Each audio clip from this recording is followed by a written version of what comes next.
Judge Brett Kavanaugh will face a Senate Judiciary Committee tomorrow with one of the women who accused him of sexual misconduct. What could this mean for his confirmation as another woman claims that she also was a witness to sexual assault? Plus, President Trump says he will meet with Kim Jong-un again soon. Will there be any conditions for either side to have that meeting? And the House will vote today on a bill that would avoid a government shutdown. We'll talk about that story and so much more right here on the third hour of America Talks Live.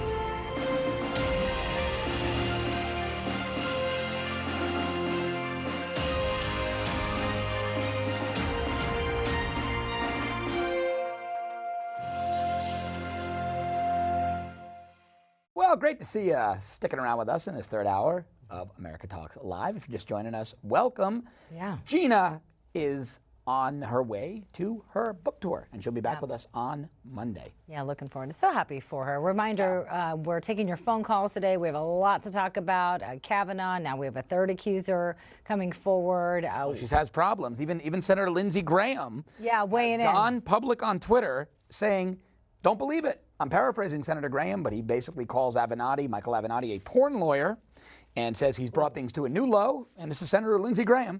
He's punching back, and he's basically saying he does not believe this third accuser. And in the last hour, I did some math on this third accuser, Julie Swetnick. She's 55 years old. There's the woman there. She would have been 18 or 19 years old at the time she alleged these sex parties took place. In 1981-82. To what, 9 or 10 of them? Oh, she claims to have gone to 10 of them. She was a legal adult. In fact, in Maryland, at that time, the drinking age was 18 years old. So the question is, did this woman bring alcohol to that party and supply it to minors? I think Avenatti opened a can of worms here he didn't expect. All right, let's take a look at what President Trump's doing in New York today while he's at the UN headquarters.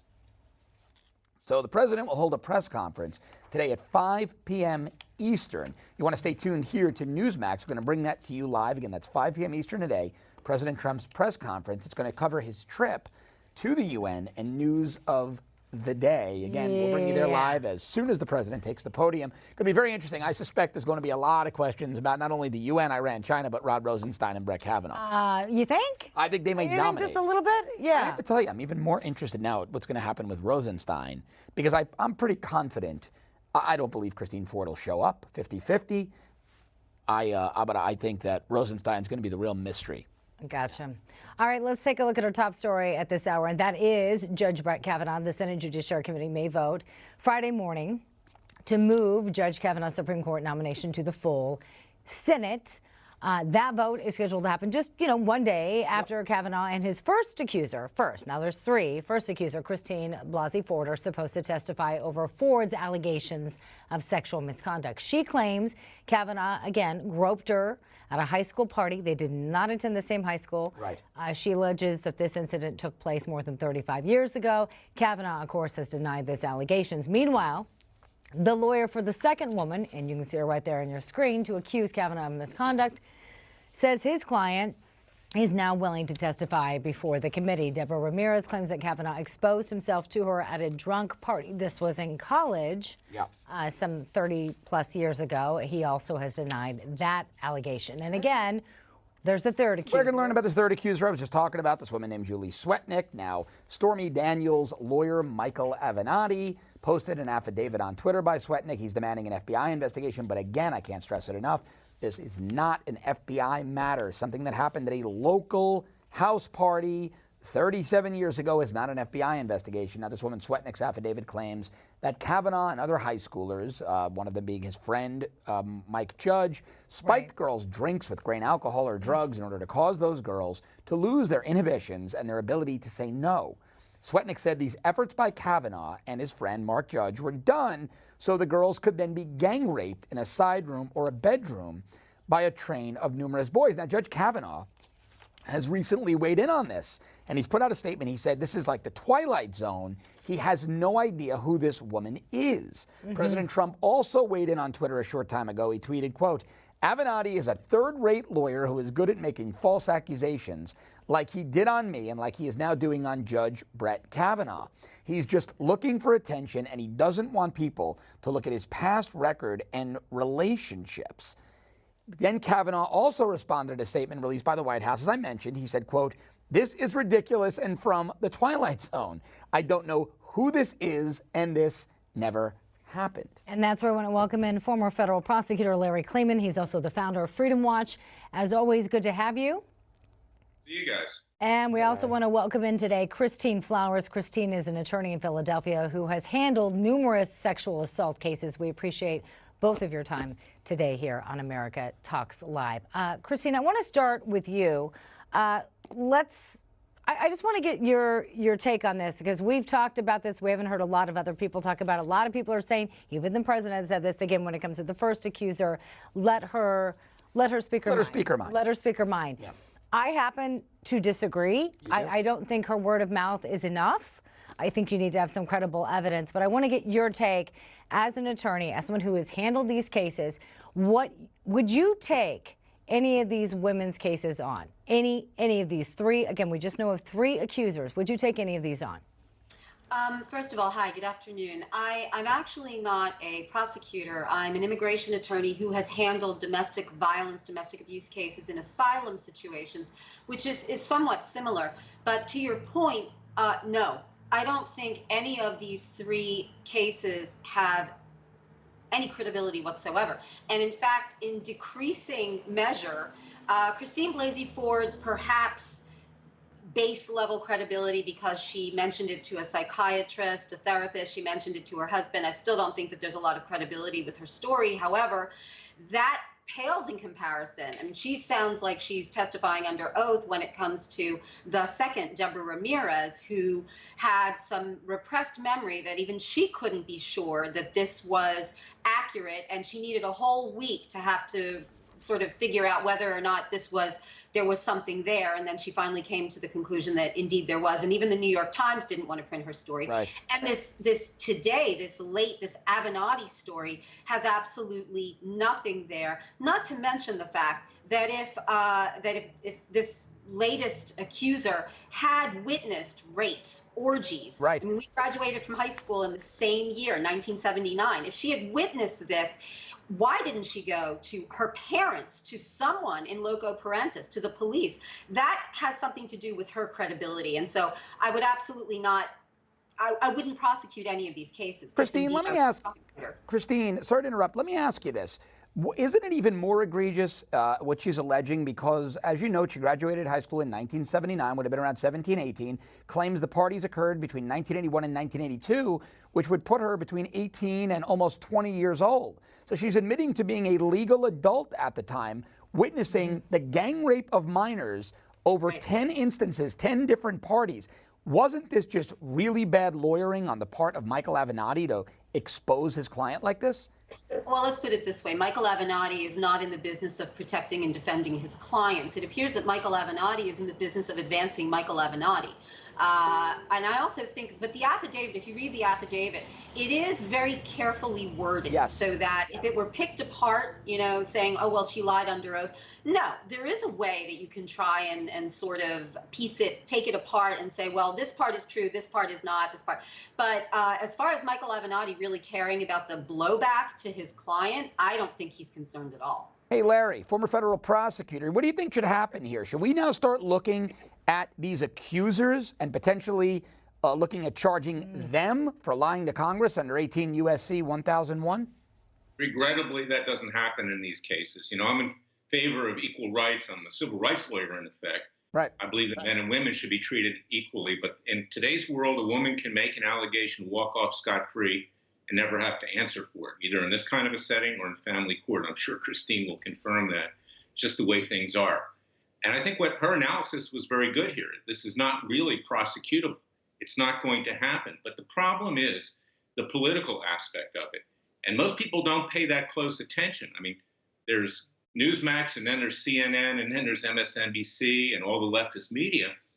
And I think the Republicans are damned if they do, damned if they don't. The Democrats are laughing all the way to the bank, the midterm elections, because if the Republicans vote for Kavanaugh, This is a tremendous election issue, and I believe it will probably cost them control of the House of Representatives and maybe even the Senate. It's not good, despite the fact that the creepy porn lawyer just came out today with this affidavit, despite the fact that all these people were put forth, obviously at the last minute, to try to derail the nomination. And this is why I was urging President Trump before. He can't back down now. Okay, it's locked in. He'll never get another opportunity, perhaps, to appoint a Supreme Court justice. But I wish that early on he had gone to some other judge, like Amy Coney Barrett or whoever, a female judge. But Larry, not to interrupt, don't you think they would have come up with something about anybody? With Amy Coney Barrett, it might not have been sexual assault allegations. They'd have paraded out guys claiming she had an affair to get the Christian right turned against her. I mean, the Democrats don't seem discriminating here. Wouldn't they have dragged out people, went and found accusers for any nominee? They would have come up with something. I mean, of course, I had substantive reasons why I didn't like Kavanaugh. Right. Yeah, and you brought that up here on the program. Yeah, I've said it many times. But once they're stuck with him now, okay, and they've got to go through with it or they're going to lose their Republican base. But the Democrats have checkmated the Republicans. They've cleverly done it in an evil way. You know, like I've said before, the devil's evil, but no one said he isn't smart. And they are pursuing a strategy here which will likely allow them to regain at least the House of Representatives. Christine, I want to get you to weigh in on this idea. Well, it's not an idea. It's actually going to happen. So Republicans have hired this outside counsel. Yes, the prosecutor from Maricopa County, Arizona, sex crimes prosecutor. To come in. And I don't think most people are being shy about it. I think most people presume they're doing that because all the Republicans happen to be men. Right. However, some people have said also that this kind of plays into identity politics, right? We can't criticize Democrats for playing identity politics. I agree with them doing it because of that particular reason. Bringing in a female sex crimes prosecutor typically advocates for victims. Right. Let her ask the question. But you can't criticize Democrats for doing something that you're doing right there. But anyway, Christine, is this a smart move? Whether we can, I'll have Larry weigh in politically, but I want to get you to weigh in, you know, as a woman attorney. Is this a smart move on their part? I think it is. First, let me compliment Larry on everything he just said. The way he set that up politically is absolutely correct, accurate. With respect to having Christine Blasey Ford, Dr. Ford, questions, not interrogated, but questioned by a female prosecutor. I understand why the Republicans did it. They've been beaten down as the party of old white Christian men. Right. But I don't think it really would have made it doesn't make any difference because the Democrats are out for blood. They're going to criticize whatever type of format, whatever type of cross-examination or hearing that they afford to Christine Blasey Ford. They are going to go in there saying that it's unfair, that it's too soon, that she wasn't allowed to go second, which is ridiculous because in no situation that I know of is an accuser allowed to wait until the accused speaks before he or she is allowed to testify. But also this female prosecutor is known to testify or question her. It's a lose-lose situation for the GOP, but I think they did the right thing in having a female prosecutor there. And I don't think they're playing identity politics. I think they're simply reacting to a setup that is they already have that millstone around their neck because the finger's pointed at them as being they're anti-woman, and it is outrageous in this hashtag #MeToo era. We're running out of time, and my producer is wanting us to go to Bill Cosby. But real quickly, Larry, I did promise you got to weigh in on that. Do you agree? So real simply, do you agree or disagree that Republicans did the right thing there by hiring this female outside counsel?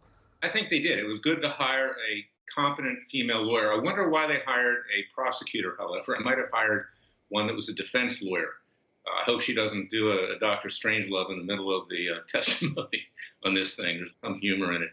But she's used to prosecuting. She's used to trying to find guilt, not, in fact, trying to defend it. I would have hired a defense lawyer.